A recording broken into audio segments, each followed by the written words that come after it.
Uma escrava grávida foi forçada a cuidar da filha do coronel. Anos depois, aquela menina branca fez algo que ninguém esperava. O que ela aprendeu com Joana foi tão poderoso que mudou centenas de vidas e ajudou a derrubar todo um sistema de opressão. Essa história real vai te emocionar do início ao fim. Mas antes dessa história incrível começar, me diz aqui embaixo nos comentários: de que cidade você está assistindo agora? Quero saber se essas histórias que mudaram o Brasil estão chegando em todo canto do país. E se você quer conhecer mais histórias reais e emocionantes que nunca te contaram nas aulas de história, se inscreve no canal agora e ativa o sininho. Porque todo dia eu trago relatos que vão te fazer refletir sobre o passado e o presente. Bora lá? Clica no botão vermelho. Joana tinha apenas 22 anos quando descobriu que estava grávida pela terceira vez. As duas gestações anteriores haviam terminado em tragédia, um natimorto e uma menina que viveu apenas 3 dias. Seu corpo magro e cansado carregava as marcas de 12 anos de escravidão na fazenda São José, no interior de Minas Gerais. Era o ano de 1858, e a vida de uma mulher escravizada não incluía luxos como descanso durante a gravidez ou esperança de um futuro melhor. O coronel Rodrigo Tavares era dono de centenas de escravizados e de milhares de hectares de terra. Sua esposa, Dona Amélia, havia dado à luz uma menina poucos meses antes, uma criança frágil e chorona que viera ao mundo de parto difícil. A senhora da casa nunca se recuperara completamente, permanecendo débil e frequentemente acamada. A bebê, batizada como Isabel, precisava de cuidados constantes que a mãe biológica não conseguia providenciar. Foi assim que Joana, mesmo grávida de 6 meses, foi designada para ser a ama da pequena Isabel. A ironia era cruel, ela que mal podia cuidar de si mesma, que carregava no ventre uma criança cuja sobrevivência era incerta, agora tinha que dedicar cada gota de sua energia para manter viva a filha dos seus opressores. Mas Joana não tinha escolha. Nunca teve. Os primeiros dias foram exaustivos. Isabel chorava dia e noite, recusava o leite das amas contratadas, e parecia definhar a cada hora. Os médicos diziam que a menina tinha uma constituição fraca, que talvez não sobrevivesse ao primeiro ano. Dona Amélia chorava copiosamente, enquanto o coronel, embora preocupado, mantinha sua habitual frieza autoritária. Foi quando Joana, movida por um instinto que ela mesma não compreendia totalmente, começou a cantar para a bebê. Eram canções que sua própria mãe lhe ensinara, melodias africanas que atravessaram o oceano nas memórias dos escravizados. Canções de ninar que falavam de terras distantes, de liberdade, de amor maternal que transcendia correntes e sofrimento. E milagrosamente, Isabel se acalmava. A menina se aconchegava no colo de Joana, seus olhinhos azuis fixos no rosto escuro da ama, e finalmente dormia em paz. Era como se, mesmo tão pequena, ela reconhecesse naquela mulher algo que precisava, não apenas leite ou calor, mas verdadeiro afeto. Dona Amélia, observando de seu leito, sentiu uma pontada de algo que poderia ser ciúme ou talvez alívio. Sua filha preferia os braços de uma escrava aos seus próprios. O coronel, pragmático como sempre, simplesmente ordenou que Joana permanecesse com Isabel 24 horas por dia. Um catre foi colocado no quarto da criança, e Joana passou a viver ali, sua própria gravidez avançando enquanto cuidava da herdeira da fazenda. 2 destinos, entrelaçados de forma impossível e inevitável. Joana entrou em trabalho de parto numa noite de tempestade, 3 meses depois de assumir os cuidados de Isabel. A menina, agora com 9 meses, estava dormindo no berço quando as contrações começaram. Joana mordeu um pano para não gritar, tentando não acordar a criança, suor escorrendo por seu rosto enquanto a dor a atravessava em ondas cada vez mais intensas e próximas. Foi Isabel quem acordou primeiro, chorando ao sentir a ausência do calor familiar de Joana. Suas lágrimas alertaram uma das mucamas que passava pelo corredor, e logo a casa inteira estava em movimento. Dona Amélia, pela primeira vez em meses, levantou-se da cama e veio pessoalmente ao quarto da filha. Encontrou Joana ajoelhada no chão, segurando-se ao catre, o corpo tremendo violentamente. Levem-na para a senzala, ordenou o coronel quando foi informado. Mas Dona Amélia, surpreendentemente, interveio. Não. Ela fica aqui. Isabel precisa dela, e eu não vou arriscar que algo aconteça. Havia algo em sua voz, uma firmeza que o coronel raramente via na esposa frágil. Ele concordou com um gesto impaciente e saiu, deixando as mulheres cuidarem do assunto. O parto foi longo e difícil. Joana estava fraca, desnutrida, seu corpo exausto de meses cuidando de Isabel sem pausa adequada. A parteira, uma escrava velha chamada Benedita, trabalhava com mãos experientes mas preocupadas. Empurra, menina. Você precisa empurrar. Joana empurrou com a última força que tinha, e finalmente, quando o sol começava a nascer, um choro agudo preencheu o quarto. Era uma menina. Pequena, mas com pulmões fortes e punhos cerrados em fúria contra o mundo que a recebia. Joana, exausta e sangrando, estendeu os braços trêmulos para segurar a filha. Pela primeira vez em anos, ela sorriu, um sorriso verdadeiro, completo, que iluminou seu rosto cansado. Luísa, ela sussurrou. Seu nome é Luísa. Era o nome de sua própria mãe, vendida para outra fazenda quando Joana tinha 10 anos. Dona Amélia observava a cena de seu posto junto ao berço de Isabel, que havia finalmente voltado a dormir. Havia algo profundamente perturbador e bonito naquilo, uma escrava dando à luz no quarto de sua filha branca, duas meninas nascidas com meses de diferença, destinadas a vidas completamente opostas pelo simples acidente de cor de pele. A senhora da casa sentiu algo se mexer em seu coração, algo desconfortável que ela preferia não examinar muito de perto. Os meses que se seguiram foram estranhos e reveladores. Joana recuperava-se do parto enquanto cuidava simultaneamente de Isabel e Luísa. Amamentava as duas meninas no mesmo seio, embalava-as juntas, cantava para ambas as mesmas canções. Era impossível não notar como elas eram semelhantes e diferentes ao mesmo tempo. Isabel, loira de olhos azuis e pele de porcelana. Luísa, de pele escura como ébano e olhos profundos como noite estrelada. Dona Amélia, ainda convalescente, passava horas observando as três. Via como Joana tratava as meninas com exatamente o mesmo carinho, como não fazia distinção entre a filha do senhor e sua própria filha. Havia uma lição ali, uma lição que incomodava a senhora porque desafiava tudo que ela havia sido ensinada sobre ordem natural das coisas e hierarquias sociais estabelecidas por Deus. Quando as meninas completaram 1 ano, começaram a balbuciar suas primeiras palavras.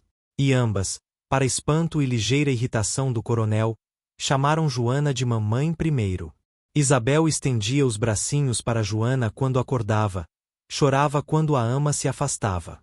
Luísa, naturalmente, era ainda mais apegada. As duas bebês se tornaram inseparáveis, dormindo juntas no mesmo berço, brincando com os mesmos brinquedos, dividindo tudo. O coronel não gostava daquela proximidade. Isso vai dar problema, resmungava ele para a esposa. A menina está crescendo achando que é igual a uma negra. Quando Isabel crescer, vai precisar aprender seu lugar, e a filha da escrava vai precisar aprender o dela. Mas Dona Amélia, para a surpresa do marido, defendeu o arranjo. Elas são apenas bebês. Haverá tempo suficiente para o mundo ensinar-lhes crueldades. Joana ouvia essas conversas enquanto arrumava o quarto ou dava banho nas meninas. Seu coração doía porque sabia que o coronel estava certo. Um dia, a sociedade forçaria aquelas duas crianças que se amavam como irmãs a se verem como senhora e escrava. Mas por enquanto, naquele espaço protegido da infância, elas eram apenas duas meninas descobrindo o mundo juntas. E Joana decidiu que aproveitaria cada momento dessa inocência para plantar sementes que talvez, apenas talvez, pudessem florescer no futuro. À noite, quando as meninas dormiam, Joana sussurrava histórias para ambas. Histórias de sua terra natal, que ela conhecia apenas através das memórias de sua mãe e avó. Histórias de reis e rainhas africanos, de guerreiros corajosos, de mulheres sábias e poderosas. Histórias que nunca eram contadas nos livros brancos, que nunca seriam ensinadas nas escolas. Isabel e Luísa ouviam, mesmo em sono, e essas histórias se infiltravam em seus sonhos, moldando silenciosamente suas almas. Quando Isabel e Luísa completaram 3 anos, as diferenças em seus tratamentos começaram a se tornar mais evidentes. Isabel ganhava vestidos de renda importados, sapatos de couro fino, bonecas de porcelana. Luísa usava roupas simples de algodão cru, andava descalça, brincava com bonecas de pano que Joana costurava nas poucas horas livres que tinha. Mas as meninas não pareciam notar ou se importar, trocavam roupas e brinquedos livremente, para a frustração dos adultos. Foi quando Dona Amélia decidiu que Isabel precisava começar sua educação formal. Uma governanta francesa, Mademoiselle Dubois, foi contratada para ensinar a menina etiqueta, línguas e habilidades apropriadas para uma dama da sociedade. As lições deveriam acontecer em uma sala especial, longe de Luísa. Mas Isabel, teimosa e determinada mesmo tão jovem, recusou-se a ir sem a amiga. Luísa vem comigo ou não vou, declarou ela, cruzando os bracinhos magros num gesto de desafio que lembrava perigosamente o pai. O coronel estava prestes a punir a insolência quando Dona Amélia, novamente surpreendentemente, interveio. Deixe a filha da Joana ficar nas aulas. Ela pode servir Isabel, trazer água, organizar os materiais. E se aprender alguma coisa no processo, não faz mal. Mademoiselle Dubois não gostou do arranjo, mas não estava em posição de discutir com seus empregadores. Assim, Luísa passou a assistir às aulas de Isabel, teoricamente como serviçal, mas na prática absorvendo cada palavra, cada lição.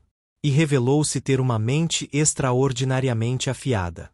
Enquanto Isabel lutava com a leitura, Luísa, observando de seu canto, memorizava as letras com facilidade. Quando Isabel errava uma conta de matemática, Luísa sussurrava a resposta correta, baixinho para que apenas a amiga ouvisse. A governanta notou, é claro. Como poderia não notar? Aquela criança negra, que deveria ser ignorante e limitada como o resto de sua raça, ou assim pensava a francesa preconceituosa, demonstrava inteligência que rivalizava ou superava a de sua aluna oficial. Mas Mademoiselle Dubois era uma mulher prática. Se Luísa ajudava Isabel a aprender, então deixaria aquilo continuar. Desde que ninguém perguntasse diretamente, ela não contaria. Joana observava tudo com um misto de orgulho e terror. Orgulho porque sua filha era brilhante, capaz, destinada a grandes coisas em um mundo justo. Terror porque aquele não era um mundo justo, e uma escrava inteligente era uma escrava perigosa. Ela sabia que precisava ter cuidado, que não podia deixar Luísa destacar-se demais. Mas como suprimir o brilho natural de uma criança? Como apagar uma luz que insistia em resplandecer? Uma noite, depois de colocar as meninas na cama, Joana sentou-se com Luísa e teve uma conversa que partiria seu coração. Minha filha, você precisa entender uma coisa. Você é tão inteligente quanto Isabel, tão capaz, tão valiosa. Mas o mundo não vê assim.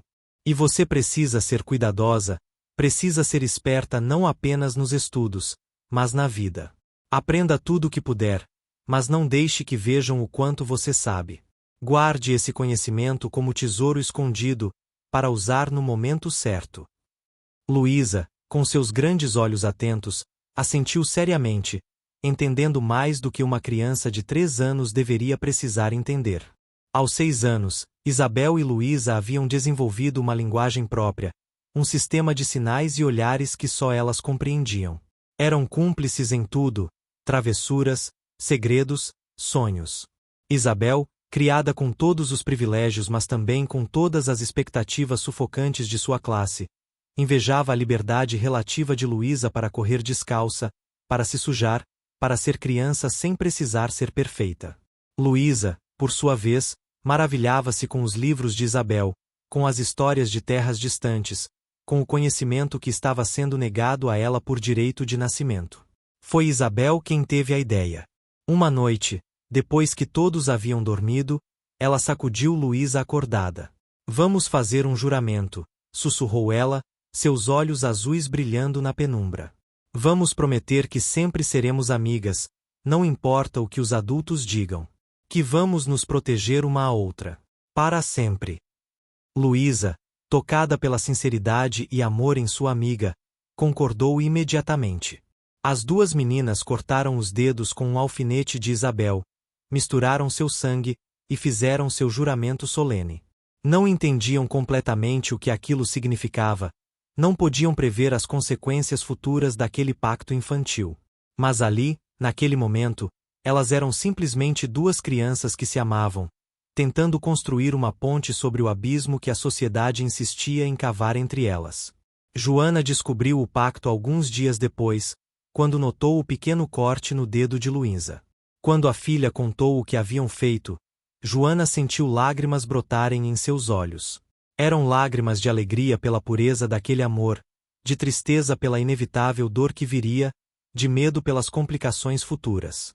Ela abraçou a filha fortemente e sussurrou: "Guarde essa amizade no coração, minha menina. Mas lembre-se sempre que o mundo lá fora é cruel e não vai entender." O coronel Rodrigo, se soubesse do pacto, teria castigado severamente ambas as meninas. Mas ele estava ocupado demais com os negócios da fazenda, com a produção de café que precisava aumentar, com os rumores preocupantes sobre movimentos abolicionistas nas cidades grandes. Ele mal prestava atenção às filhas, satisfeito apenas em saber que ela estava sendo bem educada e que sua sucessão estava garantida. Dona Amélia, por outro lado, observava tudo com atenção cada vez maior. A saúde dela havia melhorado nos últimos anos, e ela passava mais tempo com Isabel. E quanto mais observava a filha, mais percebia a influência de Joana e Luísa em sua formação. Isabel estava desenvolvendo ideias estranhas para uma menina de sua posição. Falava sobre justiça, sobre todas as pessoas serem iguais perante Deus, sobre bondade e compaixão que não reconhecia cor de pele. A senhora da casa não sabia se deveria estar preocupada ou orgulhosa. Talvez ambos. Isabel tinha 8 anos quando presenciou sua primeira punição pública de um escravizado. Um jovem chamado Pedro havia, supostamente, roubado comida da despensa. O coronel, determinado a fazer um exemplo, ordenou que todos, incluindo as crianças da Casa Grande, assistissem ao castigo no pelourinho do pátio central. Era para ser uma lição sobre ordem, disciplina e as consequências da desobediência. Isabel foi forçada a ir, com Luísa obrigada a ficar ao seu lado, ambas mantidas firmes pelas mãos de Joana. O que se seguiu foi brutal além de qualquer coisa que as meninas pudessem imaginar. Os gritos de Pedro ecoavam pelo pátio enquanto o chicote caía repetidamente em suas costas. Sangue espirrava, carne se abria, e o jovem finalmente desabou inconsciente contra os postes. Isabel vomitou ali mesmo, seu corpo pequeno tremendo violentamente. Luísa, paralisada de horror, não conseguia desviar os olhos, mesmo querendo desesperadamente fazê-lo. E Joana, com lágrimas silenciosas escorrendo por seu rosto, teve que segurar ambas as meninas de pé, teve que testemunhar mais uma vez a crueldade do sistema que a aprisionava. Naquela noite, Isabel não conseguia parar de chorar. Por quê, mamãe Joana? Por que meu pai fez aquilo? Pedro estava com fome. Ter fome não é crime. Joana segurou a menina em seu colo, embalando-a como quando era bebê. E ali, naquele momento crucial, Joana tomou uma decisão que mudaria tudo. Ela ia ensinar Isabel a verdade, toda a verdade, mesmo que isso pudesse lhe custar a vida. Minha querida menina, Joana começou, sua voz baixa mas firme. O que você viu hoje é o que sustenta esta casa bonita, esses vestidos lindos, essa comida farta na sua mesa. Tudo isso foi construído com sangue e sofrimento de pessoas como eu, como Luísa, como Pedro. Seu pai não é um homem mau porque gosta de causar dor. Ele é produto de um sistema que ensina que algumas pessoas valem menos que outras por causa da cor de sua pele. Isabel ouvia, seus olhos vermelhos de tanto chorar fixos no rosto de Joana. Luísa, ao lado, também ouvia atentamente. Era a primeira vez que alguém falava tão abertamente sobre aquelas verdades terríveis. Mas isso está errado, protestou Isabel. Isso é errado e cruel e horrível. Sim, concordou Joana suavemente. Está errado. E um dia, você terá que decidir o que vai fazer com esse conhecimento. Joana continuou, suas palavras cuidadosamente escolhidas mas poderosas. Você nasceu com privilégios que Luísa nunca terá, privilégios que eu nunca tive. Você não escolheu nascer branca, assim como nós não escolhemos nascer negras. Mas você pode escolher o que fazer com esse privilégio. Pode usá-lo para manter este sistema terrível, ou pode usá-lo para mudá-lo. Quando crescer, terá poder que eu nunca terei. A questão é, o que você fará com esse poder? As palavras de Joana naquela noite plantaram uma semente em Isabel que germinaria pelos próximos anos. A menina começou a ver o mundo com novos olhos, notava como os escravizados abaixavam a cabeça quando passava, como viviam em condições miseráveis enquanto ela dormia em camas macias, como trabalhavam até suas mãos sangrarem enquanto ela brincava. E cada observação aumentava sua revolta, sua determinação de que, quando tivesse idade suficiente, mudaria aquilo tudo.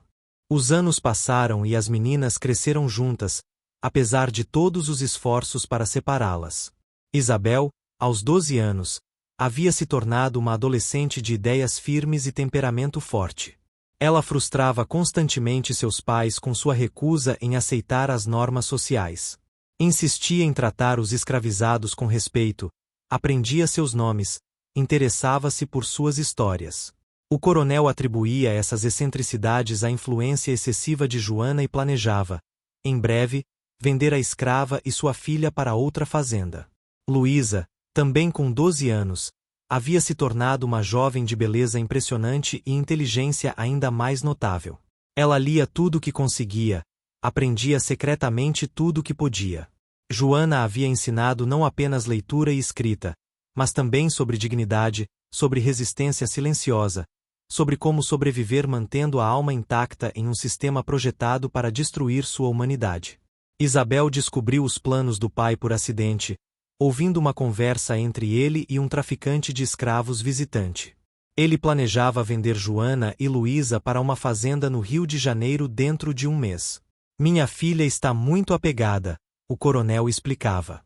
Preciso separar essa influência venenosa antes que seja tarde demais. A menina já está em idade de casar, e nenhum homem de respeito vai querer uma esposa com essas ideias abolicionistas ridículas. Isabel, escondida atrás da porta, sentiu seu mundo desmoronar.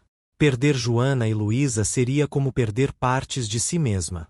Mas mais que isso, sabia que aquela separação seria devastadora para ambas. Joana seria arrancada da única casa que conhecia, Luísa seria jogada em um lugar desconhecido, possivelmente perigoso. Ela precisava fazer algo, e rápido. Naquela noite, Isabel reuniu-se secretamente com Joana e Luísa. Vou impedir isso, declarou ela, sua voz tremendo mas determinada. Não vou deixar que separem vocês de mim. Joana, sempre realista, balançou a cabeça tristemente. Criança, você não tem poder sobre as decisões de seu pai. Somos propriedade dele, não há nada que você possa fazer. Mas Luísa, olhando nos olhos de sua amiga de infância, sua irmã de coração, viu algo diferente.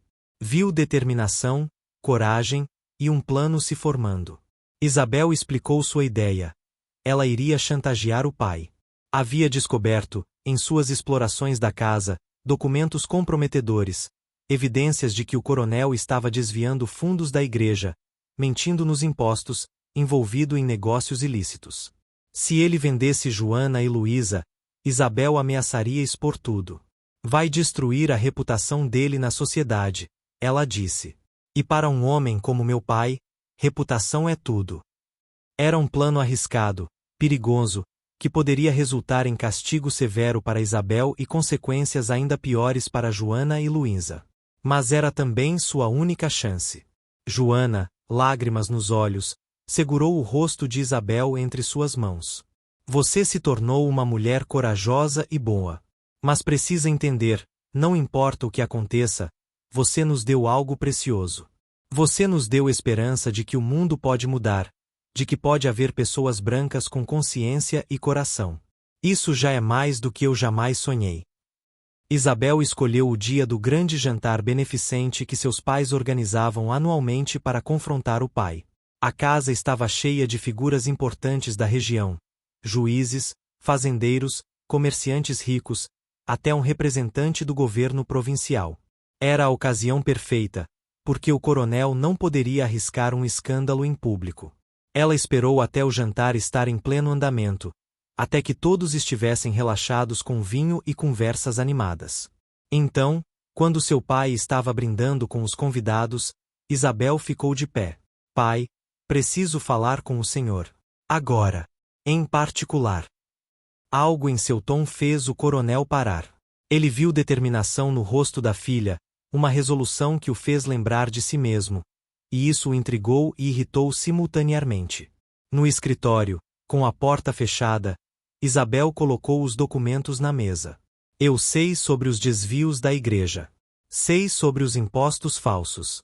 Sei sobre os escravizados que o senhor registrou como mortos mas vendeu ilegalmente. E se Joana e Luísa forem vendidas, todos vão saber também.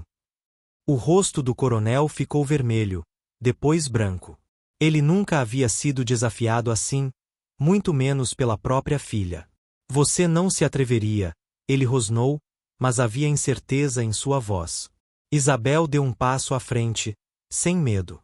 Eu me atreveria. Pelo amor de Deus, pai, elas são pessoas. Joana me criou, me amou mais que minha própria mãe conseguiu. Luísa é minha irmã em tudo exceto sangue. Eu não vou deixar que as tire de mim.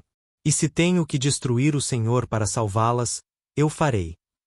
O silêncio que se seguiu foi carregado de tensão.